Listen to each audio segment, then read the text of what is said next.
Well, hello, my friends. Hopefully, you've had a fantastic day of grinding down your spells and cleaning up your front door if you used the barrier blend and the BS be gone, right? And so, what we do this afternoon will be the next level of your cultivation of your blends, right? So, you have your ingredients, you've got all of your spells you're prepping, right? And now you want to take your ingredients into a little bit more of a focus. So to do that, let's chat about the astrological blends. So, like I said, these are some of my favorite tools in which I use, right? These little amphora pack one hell of a punch. Now, every planet, every astrological force associated with these specific ones are done in a very particular kind of way. That goes with, in this case, we'll pick on Aries, right, as the first one in the zodiac. Its planet is Mars. So your ink and your herb should be dragon's blood. Okay. The stones that you should use would be bloodstone. You should use iron filings. Your animal component would be a ram's horn or shavings off a shofar. If you have to buy one from Etsy or Amazon or whatever for like $20 and get a ram's horn, right? If you can't find a farmer that's growing rams and they want to share, like you buy some of their horn, right? But the strip inside is what's important. It goes to the order of the planets: Mars, Venus, Mercury, the moon, sun, Jupiter, Saturn, and then Earth, right? You're going through the cycle and you're looping it back to the Earth. The very last one would be the Earth. The very first one would be Mars, and all of them in sequence, creating a loop. Okay? For Taurus, your planet is Venus. Your herb would be cassia, right? The stone is garnet. The metal is copper. The animal component would be shaved oxhorn. Okay, so you can buy an oxhorn bowl or whatever it is you need to that's oxhorn. Shave a little bit of that into your ingredient blend, right? Use a copper leaf, use copper shavings, copper filings, copper for metalworking or scientific supply. Make sure that you're not getting a chemical copper that would be explosive. Mind your allergies with all this stuff, folks, too. So you want to make sure that you've got a mask on when you're making stuff like that. But the order of sigils in this one would be Venus, Mercury, Moon, Sun, Mars, Jupiter, Saturn, and then Earth. Again, you're going through that pattern, right? And so as you go through and you create these things, your next one would be Gemini. Gemini's planet is Mercury. Its herb would be cinnamon. Its stone is tourmaline. The metal inside it, use liquid mercury. Get a little vial of it and pop it into the jar and, off and on your way.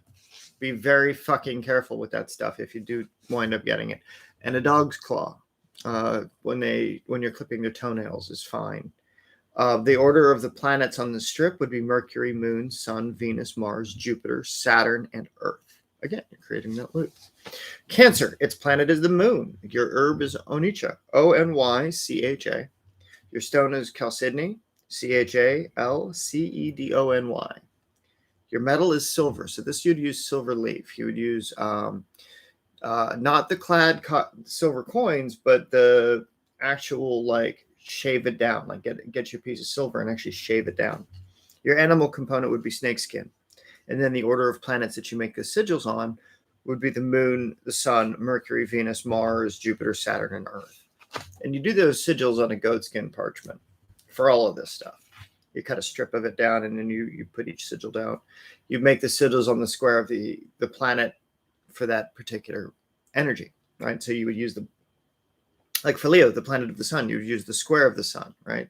Its herb is frankincense. Your stone is lapis lazuli. Your metal is gold. Your animal component would be a lion bone. The order of your planets on the life strip would be the sun, the moon, Venus, Mars, Jupiter, Saturn, moon, and the earth. All right, now you're going to ask me, where do you get a lion bone? Well, there were suppliers that I had that were selling them retail, an osteological supply. So I would say, look around for that. If not, go get a permit and go to the safari. Go on safari, get a permit. So Virgo, your planet is Mercury. Your herb is sandalwood. Your stone is zircon, right? And so your metal is copper. Your animal component would be a virgin man or a virgin. And then you're going to ask, how do you come by virgin? something untouched by sex, right? Or touched by sex. It doesn't really have to be, but the ideal is for it to be developed but not fully developed, right? So it'd be a single individual, someone who hasn't had sex. Find a friend, see if they skin their knee, save the blood, add the blood to ink, right? You could do that. You could, but again, that's kind of like with the, some harder core components to find. You're all our witches. Be creative. Your order of the planets in this case is Mercury, Venus, Mars, Jupiter, Saturn, Moon, Sun, and then the Earth. Libra, your Venus is the planet. The herb is galbanum. Stone is peridot. Copper is its metal, and its animal component is a goose feather.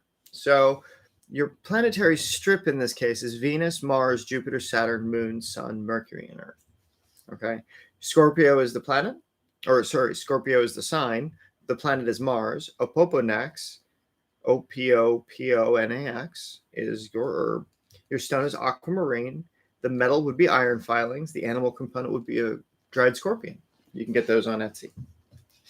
Your order of your planets for the life strip is Mars, Jupiter, Saturn, Moon, Sun, Mercury, Venus, and Earth. For Sagittarius, your planet is Jupiter. The herb is saffron. The stone is amethyst. The metal is tin. Your animal component, again, is a dog claw. So if you've got a pet and you're trimming their nails, that's perfect. Jupiter, Saturn, Moon, Sun, Mercury, Venus, Mars, and Earth is the order of sigils on that strip. Capricorn, your planet is Saturn. The herb is colophony, which is a pine resin. Your stone is onyx. Metal is lead. Again, be careful. Wash your hands. Don't eat or drink anything when you're fucking around with that. Its animal component is a goat horn. Etsy has that. Unless you have a goat that somehow will let you shave its horn. The order of planets on the life strip is Saturn, Moon, Sun, Mercury, Venus, Mars, Jupiter, and Earth. Aquarius is the planet Saturn. Herb is galbanum. Stone is garnet. Metal is lead. Animal component is a peacock feather. Order of the planets on the life strip are Saturn, Moon, Sun, Mercury, Venus, Mars, Jupiter, and Earth. Pisces. Jupiter is the planet. Storax is the herb. Stone is pearl. Freshwater and saltwater.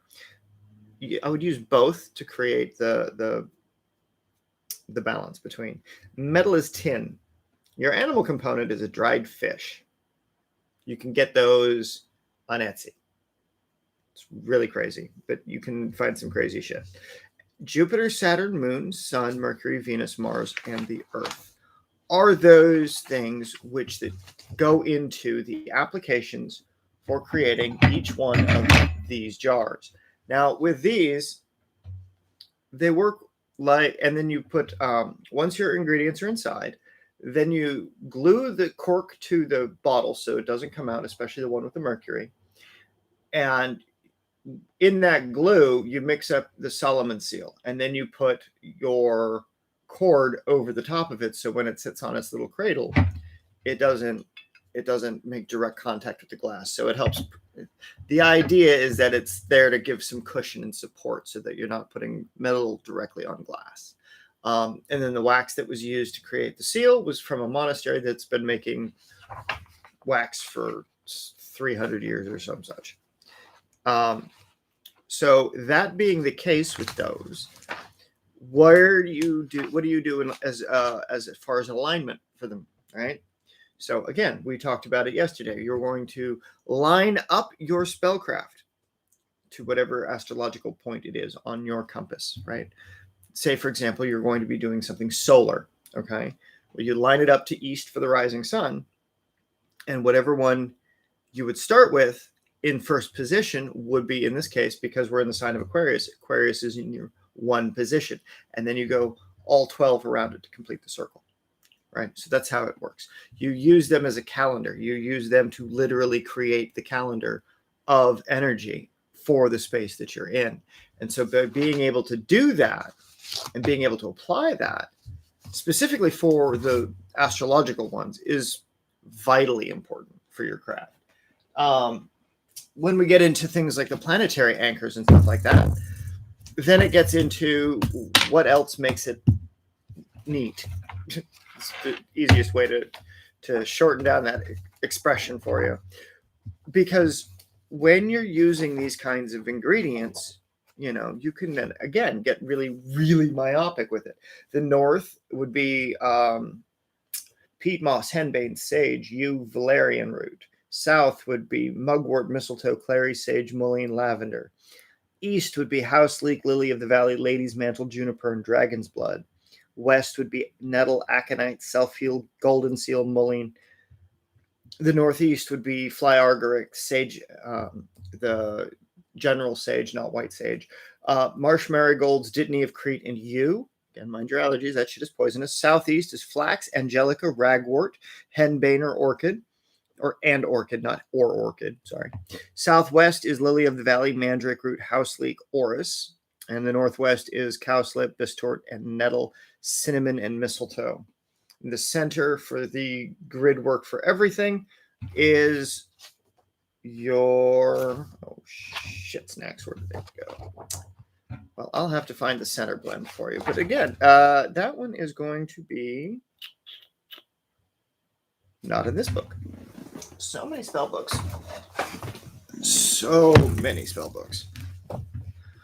Alrighty. So while you're going through this, okay. And so like I said, yesterday, you want to think on it like the Jupiter or Venus, right? In the hours of 5, 12, or 7, right? It's 5 in one part of the year is Leo, and you'd use frankincense. 12 would be Storax, and Libra would be the Galbanum. But at the same time, at a different time of year, those ingredients fucking change.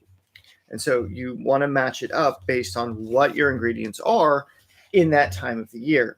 So that way you're calling on and using the right associations. When you're going through, here's a really good set of notes for you. The hours of the day provide you with the astrological influence directly. The day of the week provides you the planetary influence.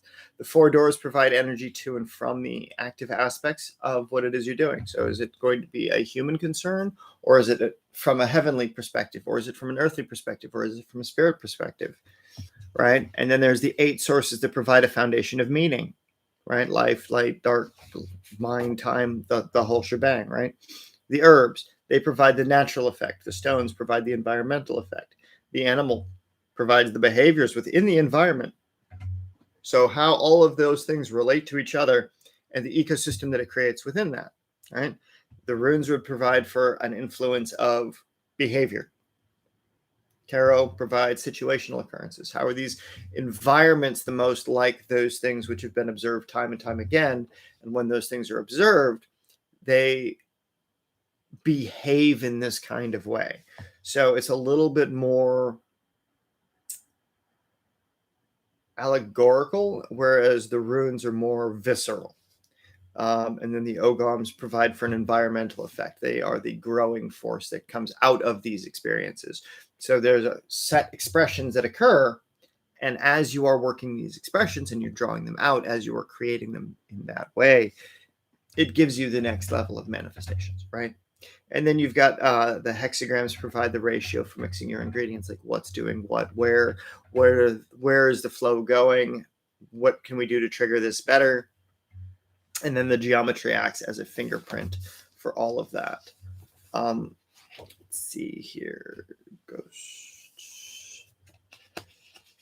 Let's see. The human doors, the herbs for those. For the human, Mercury is ginger. Its heaven association is pine. Its ghost is peony. And its earthy is yew. Mars is mandrake for the human. Mugwort for the heaven. Ghost is hibiscus, and earth is bamboo. Venus is jasmine for its human. Heaven is patchouli. Saffron is its ghost, and earth is its jasmine. Sun in its human association is dragon's blood, the whole way across for heaven and ghost, and earth is peat moss. Jupiter is for the human door is ginger. The heaven door is jasmine. The ghost door is coriander, and the earth door is orange. Saturn is spikenard for its human associations, hibiscus for its heaven, ginger for its ghost, and lotus for its earth. The moon would be mugwort for its human. Cedar would be for its heaven. Thyme would be for its ghost. And willow would be for its earthy. And then for the center blend, I'm not there yet. Yeah, when I get to talking about those celestial urns, like what can be made as a direct result of this information, it is just so fantastic. Because, like, it's not time for those yet, but we're getting close. Like, I'm looking forward to that conversation. So when you're going through and you're doing these kinds of things, use your squares, use your number squares, right?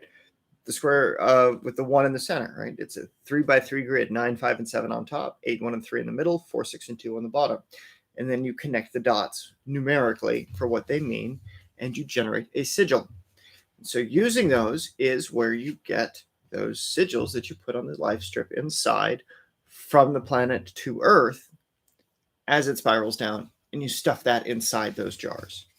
And so by doing that, again, it gives you a path of flow. It gives you a liturgical path of flow. So what does that mean? It means what you draw, what you write, creates an entrainment of energy. So that way, as it flows, it occurs in a very specific way. And as it occurs in that very specific way, it gives you the manifestation that you're looking for. How do I not have that written? We covered all of those for the earth and the heaven. The only thing that we're missing now is our planetary ones. But, and that's the thing, is so many different kinds of interactions between what becomes possible, what becomes viable as you're working this stuff, right? As you go through and you line up on your compass. So the different arrays, right? Connect the dots. Excuse me. So when 4 becomes 5 in a linear progression, right? We are literally going from 4 transitioning into 5, right? What does that mean? That means your 6, 1, and 8 hours of Jupiter would be the energy of the days before. And then on the 1, 8, 3, and 10 of the next day, as it becomes Mars, right? As 4 becomes 5, 5 being Mars, the symbol of man, all right? 6 is the symbol of the sun. So if 4 was to become 6, then it would be 6, 1, 8, 2, 9, 4, 11. And you would connect the dots around that central circle. You would be using those ingredients of Jupiter and the sun to make the ink to draw the symbols, right? You make those on the shape that you draw. And by doing that, you create the effective grid from which these energies compound. And as doing such allows the energy to flow forward, which generates the gates, which generates the flow, and which from that flow, you get those manifestations that you're looking for quite specifically. So that everything that you're doing comes to a very specific, very applicable type of energy work. So when you apply the energies of the anchors, right, you've got them positioned around in the 12 spaces, right? And then inside of that, you've got, what is your spell becoming? What is the life path number of your client? And what is the spell primary effect of what it is you're looking to do, right? So you would create that pattern on your grid system with the astrological array ingredients around it and the planetary ones around it, with the human concerns, ghost concerns, etc., in order to be able to stack these suckers up and make it like a clock. So when you put your talisman down, when you do the fire spell, when you do the water spell, when you do whatever the release mechanism of the spell in its form to be, you're creating based on that clock. You're based on the transition from the primary energies of their life path into that of transformation, right? if they were born with, and theirs is a number 5, right? They're children of Mars, whereas if you need to get them to transform, well, then you have to get them to move through the state of the sun, you have to get them to move through the state of Venus, and then into the mercurial state where they're able to be transformed, right? And then they have to go through the moon state of 9 in order to be able to reflect upon it and then go back to the beginning. And who are they? What is their spirit? What is their purpose? And then they end up back at 5. So you have to go looping it back the whole way around, right? The things that you have to put energy into, you have to project yang magic into.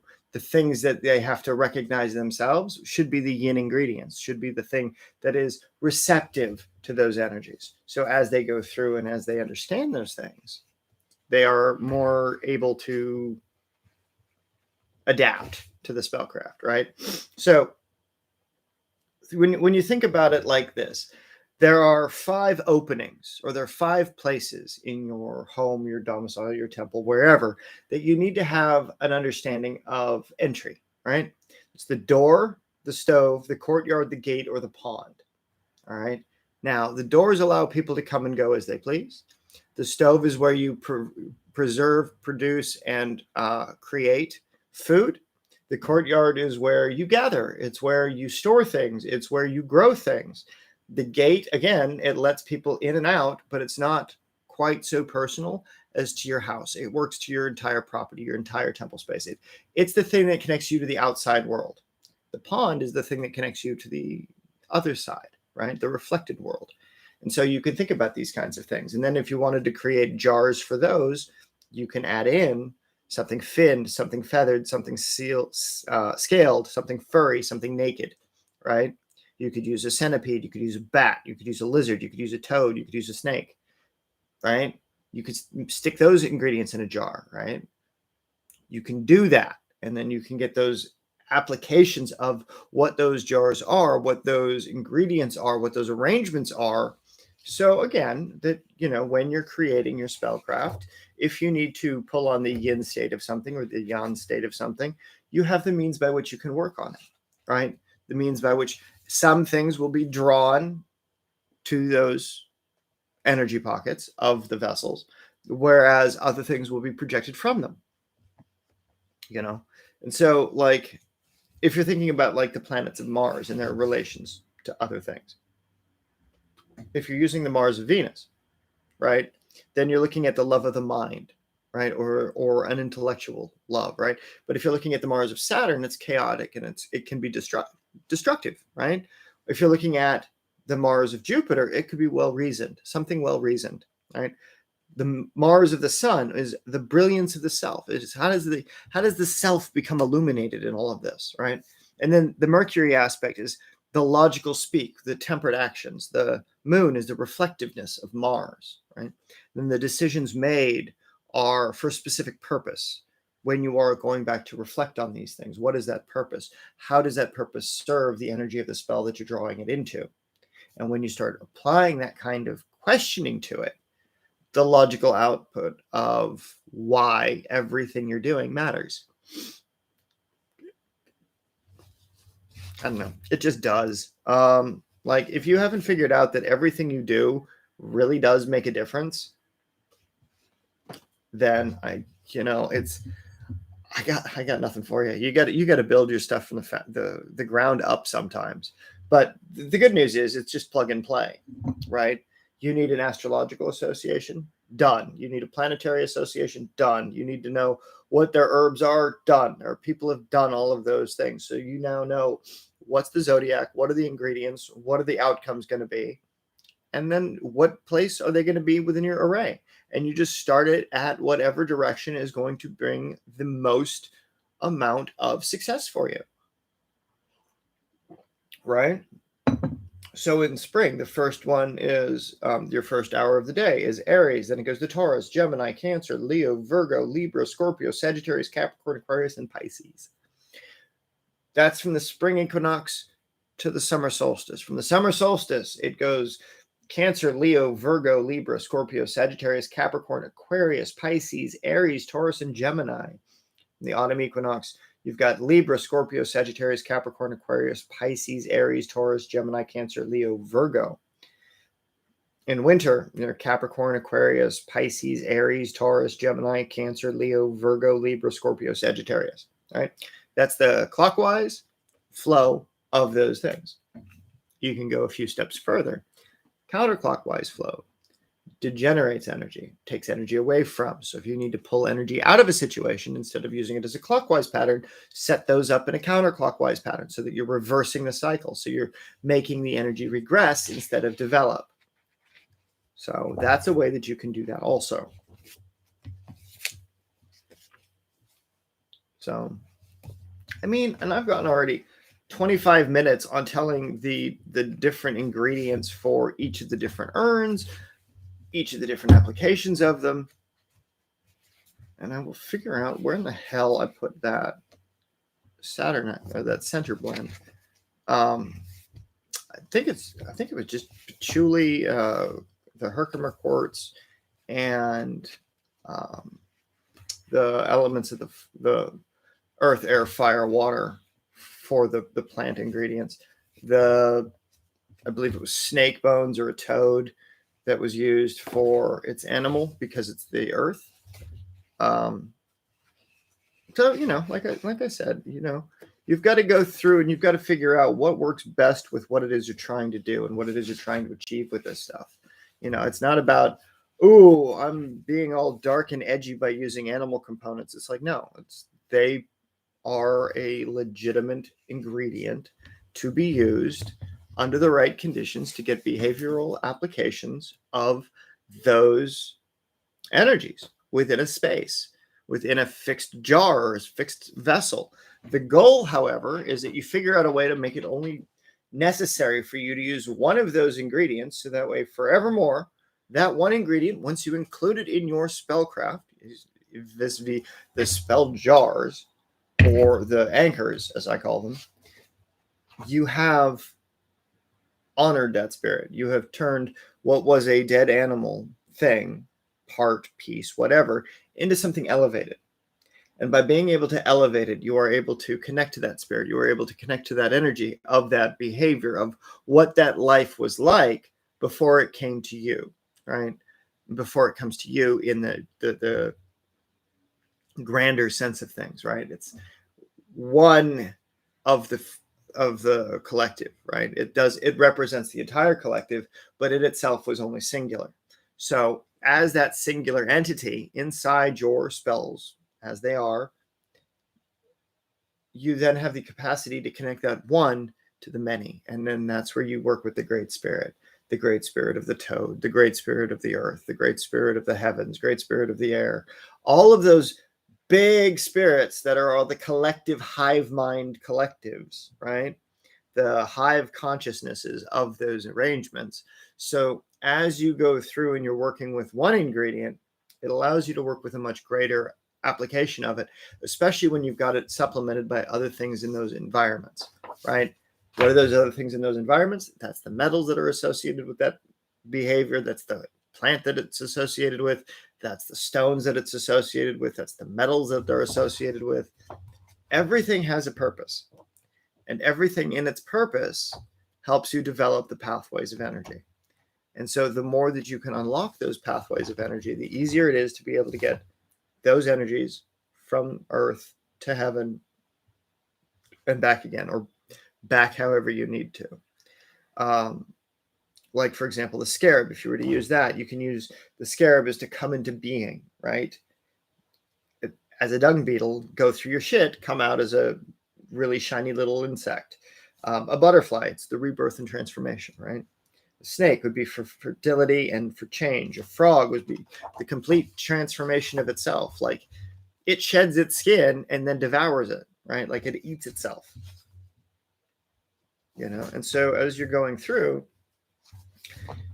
when you're thinking about, okay, well, what do I need to apply? How do I want to apply it? Some situational observations are going to be a good, strong factor for what you can apply that information to. So when you're using these, you'll know a little bit more about their implementation strategy and the structure. So what action is required of that thing in the process that you're creating? If it's for health, what type of health? If it's for protection, what sort of protection? Protection is different. Does it need to be protective of a fixed space? Does it need to be protection while you're on a journey, in transit? Does it need to be protective all the time? Does it need to be protective of just your body, independent of the space that you're in, so that you can't have just one blanket, you know? The banishment. What type of thing are you banishing? Why does it need to go? What is the problem that's being served by creating that boundary spell? What are you bouncing off of you, right? What influences do you need to do and need to have in order to be able to reject those other kind of energies, right? Like, what do you need to bounce off yourself? What do you need to bounce off of other ingredients? What outcomes do there need to be, right? How does this moment have to change in order to be able to get the change that you seek, right? What is the association with the balance of that energy between the static and the fixed? The static in this case is your totem, your talisman, your anchor. These are fixed energies. They exist and they will only exist to channel the specific things inside of them without direct attachment to an entity, because they were made that way, right? And when you're creating entities and you're creating these kinds of relationships, this is where it gets really fun, is because these types of powers, these types of properties of celestial and astrological placements, right? They go through speech. The energy moves through speech. And so fire is expressed by the letter P. Water is expressed by the letter O and N. Earth is expressed through the letter S and A. Air is expressed through the letter A and S. Saturn is expressed through the letters M, A, and the long O. Jupiter is expressed through the N, the D, and the E. Mars is the K, N, and O, short O. Sun is expressed as an O, T, I. Venus is expressed as a P, G, O, right? Is a PG, is the consonants of that. Mercury would be an F, a P, and you can use U. Moon is R and B primarily. You want to stick with the consonants as your driving forces of those words, right? The spirit behind the words is your vowel that connects them both together. So that's where Hebrew is really cool, is because the consonants form the hard spirit of what's being changed. The vowel inclusion puts the meaning to it, right? And so Aries has the letter H, Taurus has the letter U, Gemini has the letter Z or Q, Cancer has the letter H and C, Leo has the letter T, Virgo is the I or Y, Libra is the letter L, Scorpio is the letter N, Sagittarius is the letter K or S, Capricorn is the letter O, Aquarius is the P and the T, and Pisces is the letter C.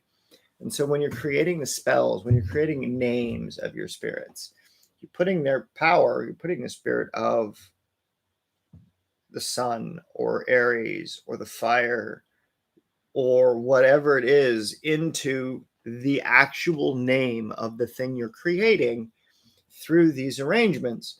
And it's through that calculation on that grid, using the astrological forces, that you're able to channel that energy into the space from outside the space, mold it inside the space the way you want it to, make it go through its transformations in a very specific path. You would connect the numbers again and start at their first numbers. If it's 6, start at a 6. If it's a 1, start it at a 1.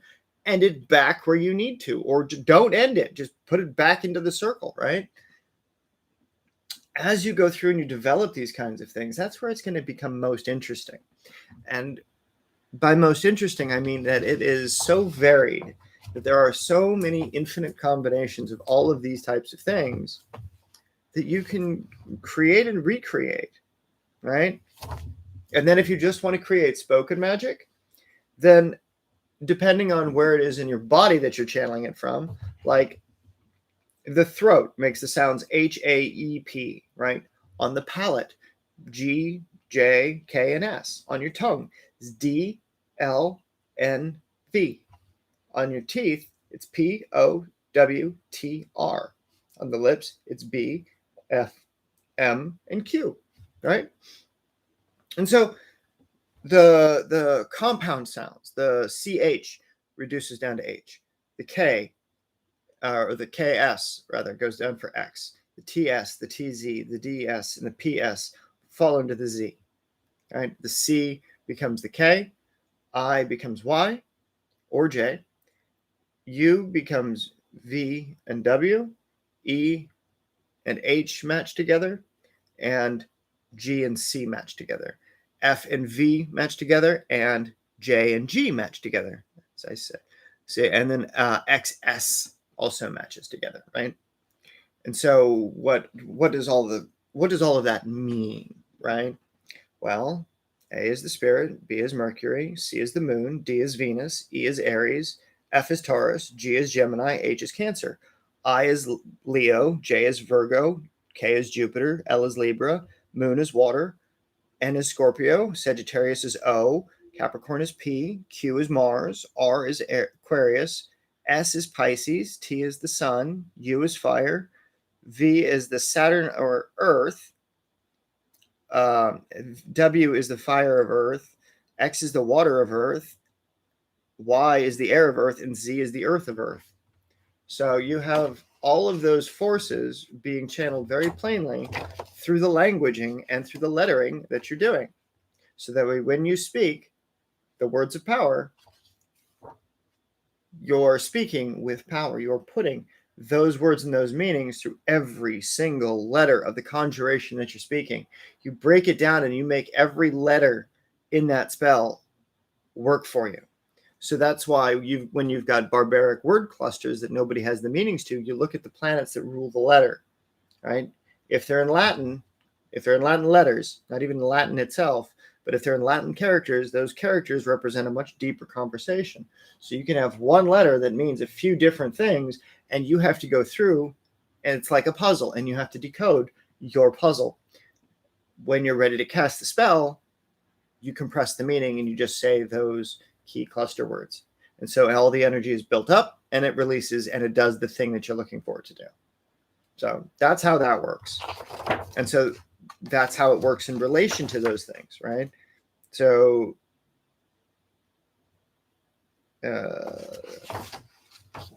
yeah, and you've got the West is your return, the East is your origin in most cases, right? The line of the sun. It's coming into this world from the East, it's going out of this world from the West, right? That's just following the line of the daylight into darkness, right? So just be aware that as you set your stuff up, it should be based on proximity to the planet that you're working on. And it doesn't have to necessarily be the Earth or the sun or the moon. You can put it in different positions depending on where they are in relationship to the Earth and where you are in relationship to the Earth on that day. If it's on the other side where it's night, right? And you got to get over there to use their energy. You got to get, say Jupiter is on the other side of the planet, right? You have to go through the Earth, through its dark side, out into the space to hit the yin of Jupiter. So your energy goes into it and then pull the yang force out of Jupiter through the dark side of the Earth, through the iron core, or through the ley lines or whatever it is, and then back into your space. So you're creating a giant circuit using the string theory, right? So hopefully that makes sense. When you're in the moment, when you've got all of your jars made, you've got all of the arrays built out, and you've got all of them working, right? You've conjured the gates, you've created the anchors, you've made your conjurations, and they're all aligned perfectly. It really is a giant circuit. That energy is palpable. When doing these kinds of work, I've tried to take pictures while I'm inside the space. The phone doesn't work. Not even a little bit. No photos. They show up gray, like the thing glitches out. It's really cool. It's also a pain in the ass. So it disrupts the space because you're working with a whole bunch of energy, right? And if you're using a cauldron as your focus point, or if you're using to birth something, or if you're using a totem or an array or whatever it is to anchor in a spirit to give it life so that it can go out and serve you, and by its service to you becomes part of the creation, that's a fantastic way to develop your practice. And I'm very much in favor of doing that and teaching people how to do that. But just be safe with this stuff, guys. You know, when you're using those ingredients, especially when it comes to toxic things like the mercury or the U and all that, use your best judgment. Use care when you're transporting those objects, that sort of thing, because you don't want to end up poisoning yourself. You don't want to end up hurting yourself with any of this stuff. But that's all for today. I will end the live stream. I wish you all a very happy afternoon, and that you get some use out of these astrological anchors and some of this information on how to deal with the planetary associations. So thank you very much, my friends, and I will see you tomorrow morning for the spell of the day, week number 9, day number 5. Cheers.